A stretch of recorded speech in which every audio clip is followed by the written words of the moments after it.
Welcome to the Anti-Noise Experience podcast, Endurance Noise, Random Musings. It's August 28th, 2020, Friday night, around 8 o'clock here in Bakersfield, California. Just got off the Zoom with the Jester, sprung on him an idea for a race. And so we had talked about possibly doing a 200 and a 300-mile race in Southern California on the old Endurance Challenge course, which is Corona to Santa Monica. So the idea is to go from Santa Monica to Corona and back. That would be 200 miles, and then Ed, of course, is going to do 300, so he'd go to Long Beach and back to get 300. Going to give myself 4 days, do 50 miles a day. We haven't worked all the kinks out. Possibly want to involve other people, obviously, and possibly people doing it. Meeting us out there, pacing, even doing the race with us, putting up aid stations, all that kind of stuff. So hoping to maybe do it like October. That's when the original Endurance Challenge was. That was my first 100-mile race. I like these urban hundreds. Or we'll do it, sometime late October, early November. Just really depends on how soon we can get things rolling, and of course COVID and all those other things. Today, definitely got out there and put in some miles. Really enjoying doing swim workouts. Kind of been influenced by Laird Hamilton, where he does tons of drills in his pool. He's been on Joe Rogan talking about it. So I'm really trying to incorporate that into my training, along with the walking and the running. Speaking of training, we've been meeting out at Bakersfield Distance Project Monday through Thursday, 6 p.m. out at Beach Park, and tomorrow morning, Saturdays at 7 a.m. And it's good to see the Bakersfield Drillers are out there training. Their season, unfortunately, is not starting till November, I believe. It's going to be a winter sport this year. But Podium Runner put out a ton of articles just recently all about cross-country coming up, about the parents' role and how to do well in the sport. It's interesting here. It says cross-country parents' role is as or more important than the coaches, but entirely different. Here's how to help your runner have the best season ever. And the thing that's kind of funny about all these things is it's all things you should be doing with your student anyways. And so they talk about, that cross country, unlike other sports, you're not really learning a lot of skills and plays. It's basically just getting in shape, adapting the body to handle the demands of the speed and distance. So you're training, so you really need to work as a parent. You need to encourage them to eat properly, hydrate properly, and plus get plenty of sleep. Of course, those are all things that are going to help them academically. I always tell parents it's great to have kids on a cross-country team. Everyone gets to compete. Farsoft has 7 athletes. Varsity has 7 athletes. JV is unlimited.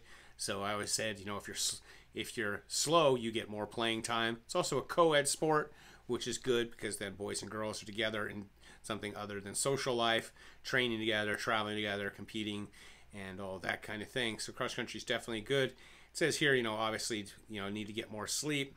It says elite runners report sleeping up to 14 hours a day. Teens need 8 to 10, and kids need that anyways, just for everything.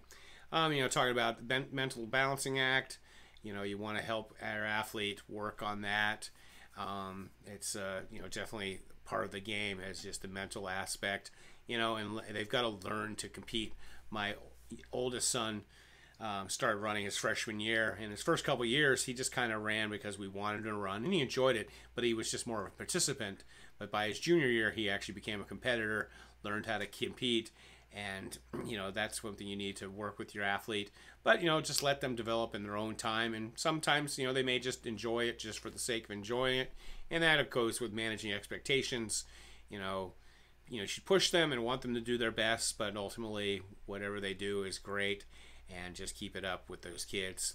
Speaking of some stars that would have been probably running this summer in the Olympics, Ben True, is he a 5K or a 10K guy? And they have a nice article in Track and Field News about him. And it says, year in and year out, few other American runners are as dependable as Ben True. Since 2011, he's been killing it. So check that out on my, I put a link in the news, in the feed of these podcasts. YouTube videos. Please subscribe to YouTube videos. The link usually goes to myandinoise.com, where there's links to stories, show notes, and all that kind of stuff. One article that I just saw today, which was very interesting. It was talking about it's something near to me, and I was talking to Zach Griffith about safety of athletes, cyclists, people out walking, pedestrians, and everything. And it says here, this outside article says that a pedestrian struck by a driver at 25 miles an hour is half as likely to die as a pedestrian struck at 30 miles an hour. It's hard to think of a change that would pay more dividends in terms of safety than getting drivers to slow the fuck down. And that's definitely true. I'm always yelling at people driving down my street. I know someday someone's going to probably come out and get mad and have an altercation, but it's definitely worth it. We can try and get people to understand, and the problem here in America is you just kind of, people drive relative to everybody else. And if you actually do try and drive the speed limit, which I live on Beach Street, it's 25 miles an hour, and we have people tailgate us all the way to our car, and then we just keep driving, and they get mad and flip us off and all that kind of stuff. But, it's just, you've got to learn to, especially when there's any hint of like people cycling or walking or running. George Carlin was famous for saying that our approach to gauging our own speed better than any transportation policy wonk probably goes basically like this. Anyone driving slower than you is an idiot. Anyone driving faster than you is a maniac. And, the thing is, cars didn't used to rule the world. It used to be the pedestrians, and then the problem is, and then cars have taken over, and the car culture has definitely got it things. But it says pedestrians ruled in the cities, called for speed governors on cars. But they kind of flipped the switch, and now, it's often the pedestrian who gets in trouble instead of the cars. So, good article. Definitely try and check it out. They also, Podium Runner put on an article on cross-country season and how to prepare for it, how to get ready for cross-country during COVID. It's basically the same as anything. You just got to put in the miles, be boring, not epic, and just, preparing for the unknown. But, it's just kind of the new thing, and just trying to do the social distancing. I follow Campolindo cross-country team, which every year they podium, boys and girls, often in the state meet, and they've been going along training as usual. They do have smaller groups where kids who are kind of know each other, and some colleges are doing it, like guys who are roommates are training together. So you're keeping the training groups small, half a dozen individuals or less, having social distancing, masking, and just trying to get the training in. And a lot of the track programs, the pro programs, have done real well with all that too. So, talking of track and field, it looks like Donavan Brazier's 2020 season is over. He had 7 races, 7 wins, 6 world leads, 3 personal bests, and 1 American record in the indoor 800. So really good. And that was, of course, following last year fall, where he broke the American record, outdoor record, and won the world championships. Then it says basically he's been dealing with a plantar fasciitis problem in Europe and decided to end his season now, which is always a good idea. That plantar fasciitis is really tough to get rid of. Then there is a couple articles talking about tenacious, successful runners always say the same thing. I wasn't that good, but I got better. Here's why humility is so powerful. Keys to a lifetime of growth of athletes. And then lastly, talking about coaches, one of the things that coaches have an issue with is you need to understand why people currently behave the way they do, understand the behaviors we want them to change and why, and identify barriers to change and ways to help them to overcome these barriers. And on coaching high school, we had issues, but then when I started coaching adults full-time in 2009, then you have so much more going into the mix.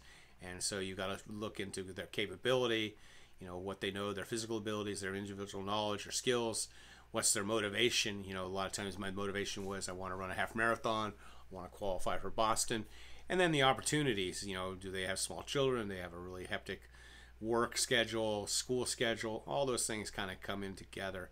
And so you just basically got to realize, you're working, everyone's an individual, and you got to understand that they all have their own motivations and ideas. And speaking of people just jumping into races, Jared Ward, as I talked about yesterday in the London Marathon, he's one of the 3 Americans running. Sarah Hall is one of them, and Molly Seidel is also running. Jared wrote today, he says, tired, grateful to have a race, but committing to a marathon 2 weeks ago that's now 5 weeks away has taken all the gradual out of the cycle. Hope to feel more adjusted by the end of next week. 25-miler tomorrow. Send me some good vibes. So wish him good luck. I guess that's going to be his 40th marathon. He's one of 3 of them. Of course, Kipchoge and Bekele are running, who are number 1, 2 all time. So it should be cool. It's on a 2K loop in London in October. And lastly, to end the article in the night, this is Endurance News Noise Daily. Bring back the mile brings us back to when England was doing great, or the UK, Great Britain.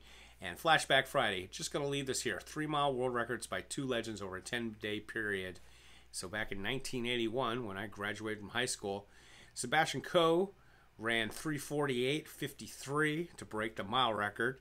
Then 7 days later, Steve Ovett went 3:48.40 to take the record, keep it in England. And then Sebastian Coe on the 28th, 12 days later, went 3:47.33. So 3 world records in a 10-day period. I remember watching that. It was pretty impressive. 2 amazing, great athletes.